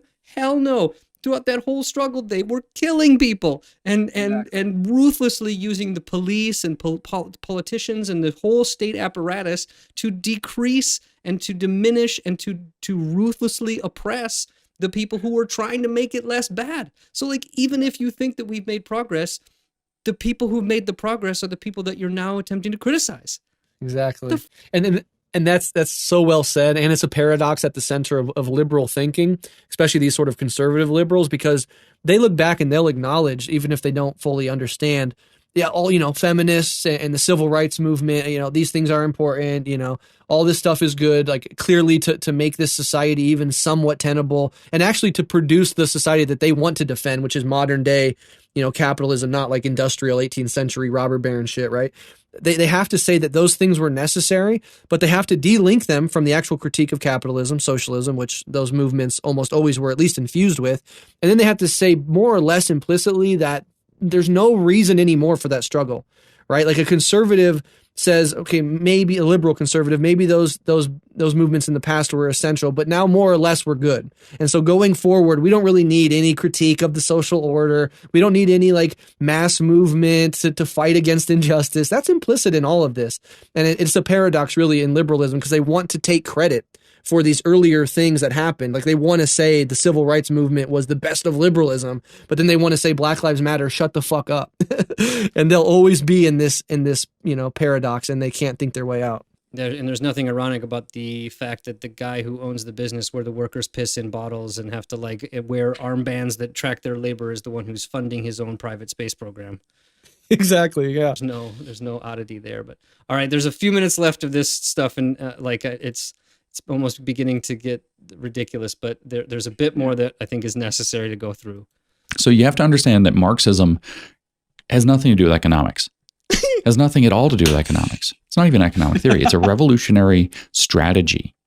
And the point is to achieve the revolution so that the Marxists get to be in charge. And the thing that Marx saw, and so the thing he focused on, but it could have been anything else, had it been something else that would be more fruitful, to tear down the existing society and establish himself or people in his orbit as in charge, was economic class under the literally abusive stage of an exploitative stage of industrial capitalism.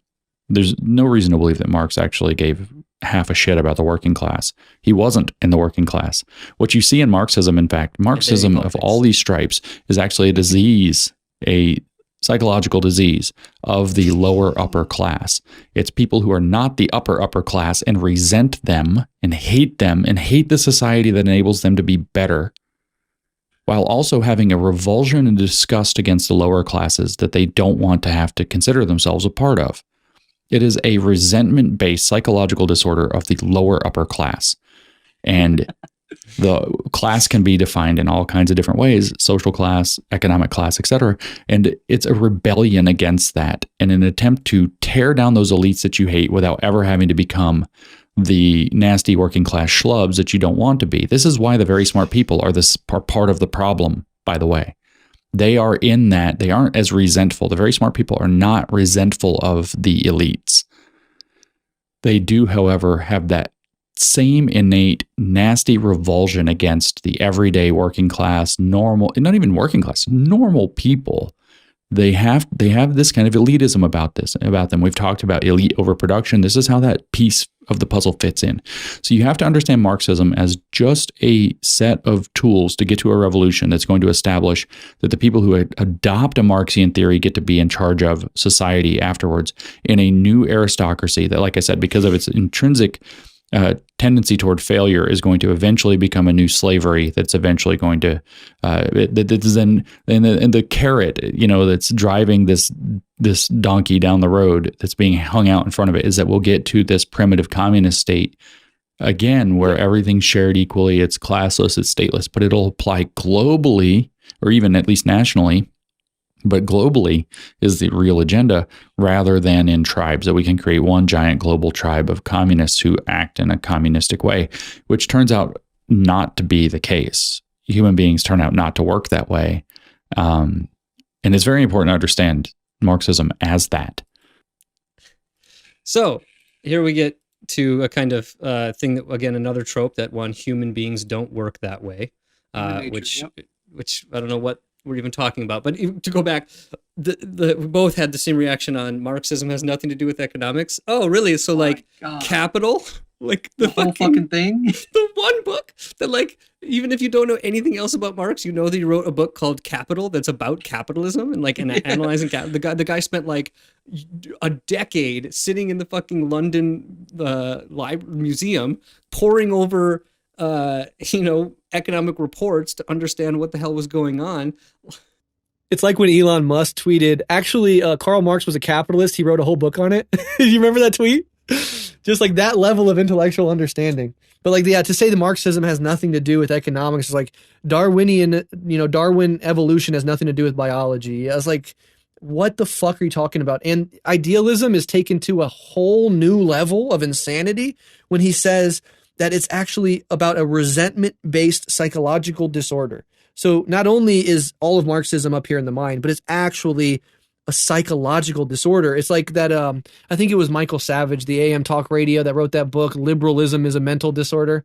I don't know if you remember that, but it's that level of discourse here. It's like, it's not only idealist, but it's like pathologizing the idea it's like a psychological disorder. All this stuff comes out of. It's not, the centuries of brutality and exploitation and the struggle for a decent life and control over your own existence. No, it's all the psychological disorder of the lower upper class, whatever the fuck that means. But in the same sense, what you'll hear from the same people is this critique that the critics of the Stalinist system would get labeled as, that they were crazy. It's like, well, what the fuck, dude? You're doing the same thing. You can't just say that somebody who's critical of your system is somehow it has a resentment-based psychological disorder, and only of a particular substrata of a class too. So okay, I don't know about you, but I work for money, and I don't make a huge sum of money, but I definitely don't make, I would say I'm probably in the mid range of wage earners in terms of the level, in terms of wage earners, because there's some wage earners who make hundreds of thousands of dollars and some who make 30, right? And I would find myself not definitely in the lower upper strata, not class. I want to use strata of that. But I'm not exactly, among the most privileged relative to those who have access to at least a greater amount of commodities or the ability to like have money to invest with the goal of having some kind of return on other people's labor. And so I think the majority of the people who have called themselves Marxists would not be considered a strata of definitely the upper class, maybe a kind of intelligentsia, what you might call a middle class or something like that. But very few people in the history of Marxism were from the upper class. Now, hey, Jenny Westphalen, right, had Von in her name, right? She came from a noble background. So yeah, you got some people who are, don't necessarily like that reject some of that. But I think most of the people who are waving red flags are people who go to work in a factory or, work for a living. And so these are not these are not people, suffering with the psychological disorder of an upper working class. What if they are suffering from a psychological disorder? It is the psychological disorder that it comes from a deep alienation, which is actually what Marx talk about, and like we even talked about, in the sense that if you're looking at levels of stress and mental health crises that we are experiencing right now, it is not because we live in a society described as the free state, and one in which everyone is able to do with what they have, what they can. It's because we don't live in that society that we're actually dealing with real psychological disorders, critiquing a system that promotes that kind of widespread, where you have for the first time a lower life expectancy because so many people are fucking killing themselves or shooting heroin into their arms because they'd rather do that than live in the world, where people are having to have, where like the big buzzword on the internet right now is the side hustle, and the notion that let's create an artificially scarce object called the NFT in order to like extract money from people so that they can show their social status. These are the kinds of things, a media environment that only shows the kind of lifestyle that you can't actually attain and makes you feel bad about yourself. These are what produces psychological disorders, not those of us who think, there might be something worth changing in a system that produces all of that.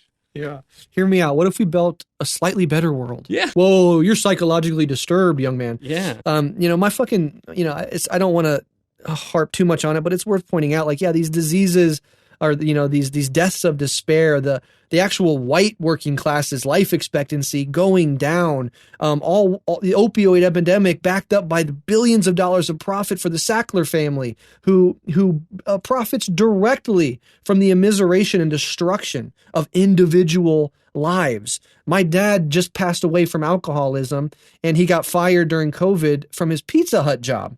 That's a death of despair. These motherfuckers don't care about these people. They don't care at all. He cares about his show, his money, grifting, getting on the Joe Rogan show. I care about the fucking human beings right now as we speak, sleeping in the fucking streets when it feels like -5 degrees outside, freezing to the concrete because they don't even have a home to live in, while countless homes go empty because they're the fifth home of a rich guy who's, summering in whatever the fuck. There actually is no care about, because implicitly in all this stuff is like, this is bad because it is bad for people. It destroys people. It makes them slaves and stuff. You're sitting on a mountain of corpses, looking at a decaying social order where most of the people are suffering with little to no hope in their own future, and you're critiquing the only fucking people in the world that actually have a program to try to benefit the world in a positive way and reduce some of the injustice and fucking misery that's shot through it right now. To say nothing of, saving the planet from total ecological collapse precisely because of the anarchy of market production, etc. So Yeah, the intellectual, they're trying to claim the intellectual high ground, and we can laugh at that all day. They're also implicitly trying to claim the moral high ground, and they are, in the fucking subterranean depths of both the intellect and the heart. It's brutal. Yeah. I'm sorry to hear about your dad, dude. That's a fucking nightmare. And it's unfortunate that you're not alone, like it's your own individual struggle, and that's a legitimate human struggle. And we, as people who actually care about other people, which is why most of us adopt this critical perspective, do care about individuals and their struggle. But at the same time, we recognize that they are not unique stories, and that they are part of a system that produces that. And you know who else gave a shit about those people? Fucking Karl Marx. Exactly. God damn it. Okay. Exactly right. There's a minute and a half left of this bullshit. Let's wrap it up, because it ends with if we don't understand Lindsay's perspective, we don't understand Marxism. So let's get our last bit of education on, so that we can understand Marxism, I guess. So all of these strains of Marxism are the same, because that's what Marxism boils down to. Economics was just the convenient tool at the time to try to achieve the revolution that would then empower the Marxists. It's a totally self-serving ideology. It's a complete, as Eric Voegelin put it, a complete intellectual swindle. Marx knew that his stuff didn't actually line up. It didn't actually add up. It doesn't work. And he even said, don't question me. It's don't question it. Just believe it. Only the people, he said, who are only socialist man can actually understand this, which is just this Gnostic consciousness. I don't remember that and it's part. also just a guru kind of Jim Jones bullshit that, the enlightened elect can understand it and everybody else cannot. But it's actually trying to pull back. It doesn't matter which sector of, broadly using the word economy, the social economy, the material economy, the information economy, whatever it happens to be. It's just an attempt to pull back from freedom into a new aristocracy with different people in charge who happen to be these highly resentful upper middle class, to a degree, but also lower upper class people who are then using the downtrodden as their human shields and props to make their argument. And that if you don't understand Marxism, is that you don't understand it. And then So, if you don't understand Marxism as a psychological disorder of a certain substrata of the upper middle class who want to use the bottom people who they resent as human shields to be able to create a new aristocracy in which they alone are at the top, then that really it boils down to some Jim Jones bullshit that it demands that you don't question it, that is only self-serving. Then you don't understand Marxism. Damn, dude, I don't understand Marxism then, for sure. Yeah. I wasted my entire life. I spent a decade studying this stuff, and I don't understand it. And the Black Panther Party, they didn't feed kids and make sure old women had food and backed up their community members from getting killed by the police when they were pulled over. They didn't do that because they cared about them. They were Marxists. What they really wanted to do was become the police officers, was just use these kids and their grandmas as shields on their path to be the new elite. Like absolute insane. There's absolutely actually nothing to say. It doesn't deserve a response. I mean, we'll give one, but it doesn't deserve it. It's one of those where I think part of my desire to do this as sort of, again, clownish as it is because there was a kind of initial frustration with just like even what we said at the beginning, that there is this group of people who are just like, wow, James, you really boiled it down for us. Thanks for taking a work that takes, again, decades to really understand and boiling it down into a 16-minute segment that ends up saying that it's a psychological disorder that uses human people as human shields. Thanks for that, and I can't.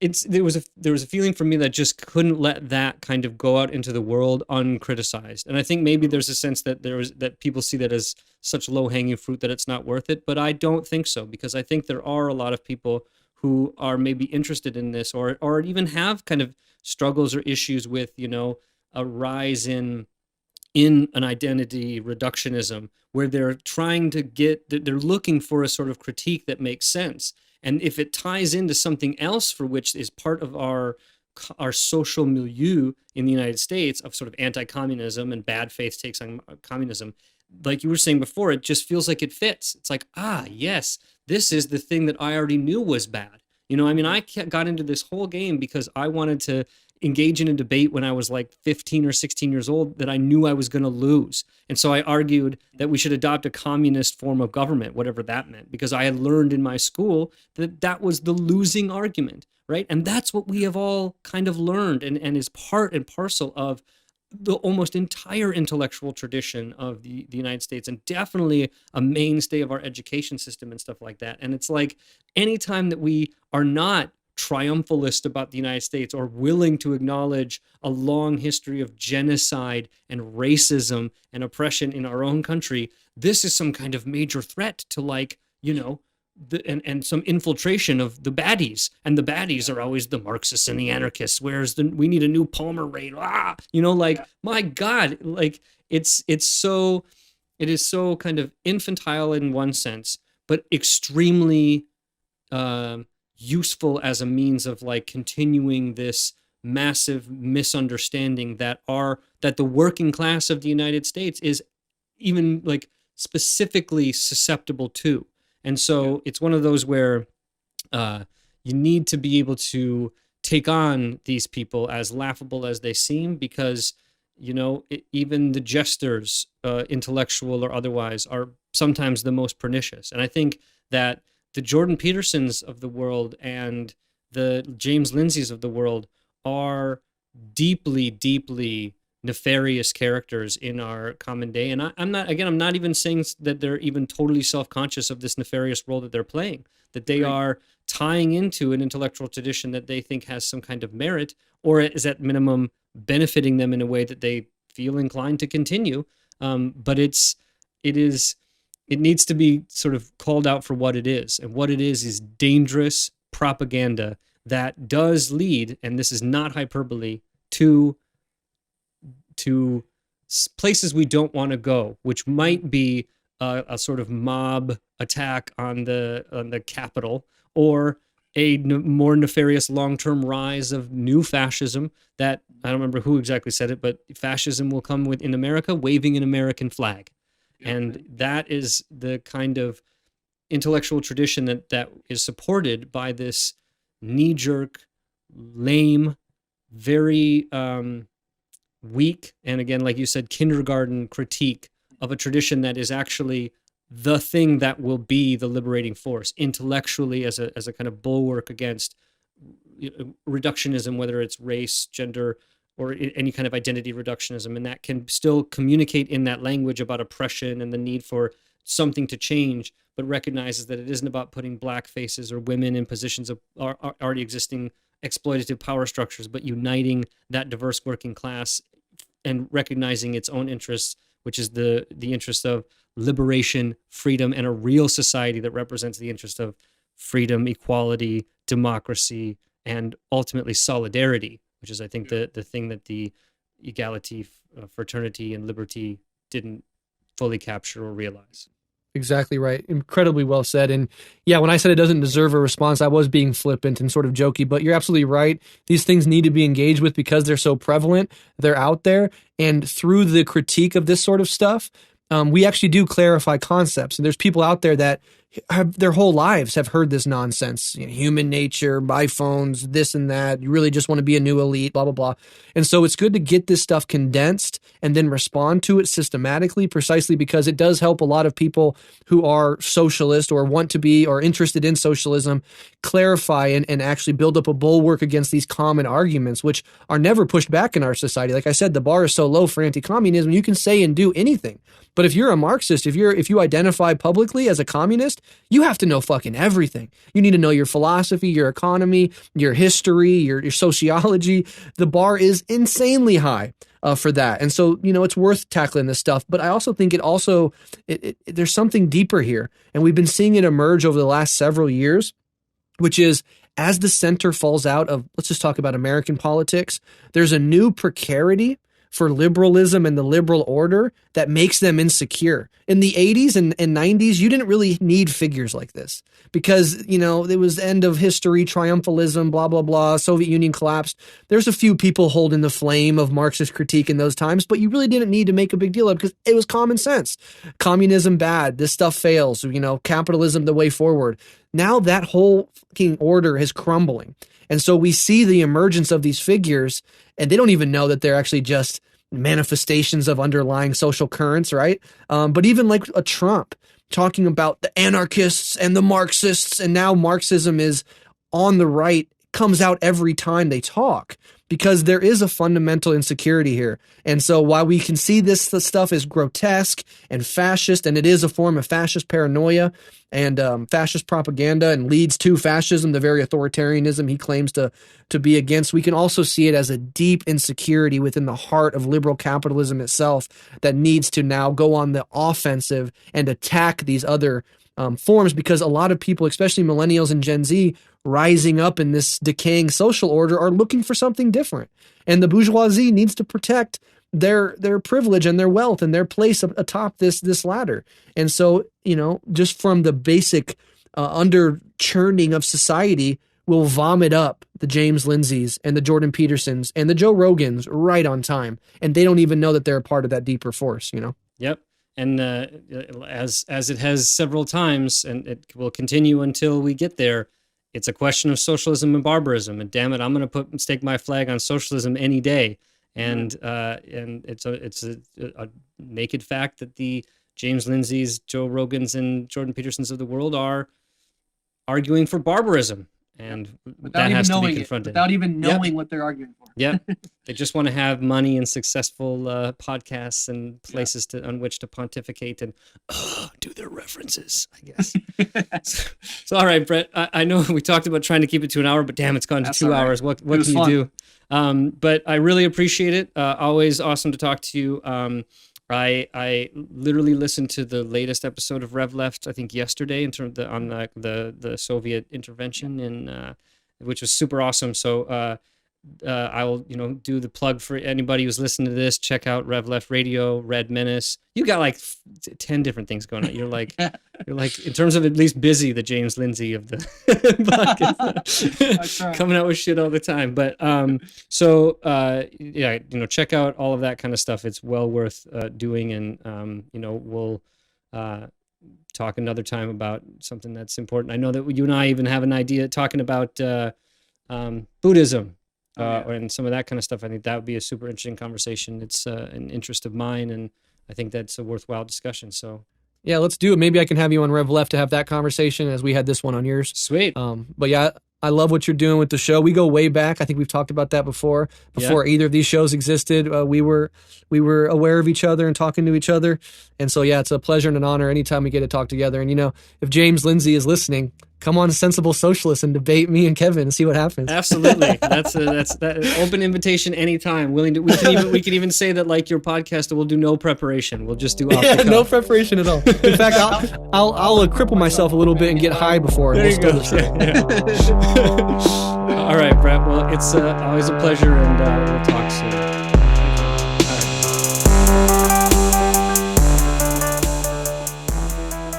Thanks for listening to this episode of the Sensible Socialist Podcast. This podcast is supported by listeners like you, and no advertisements or anything will ever be said. If you want to support the podcast, please go to patreon.com/sensiblesocialist and give today. Also, please give us a review or a rating on iTunes or wherever you listen to the podcast, as it greatly helps. All right, see you next time.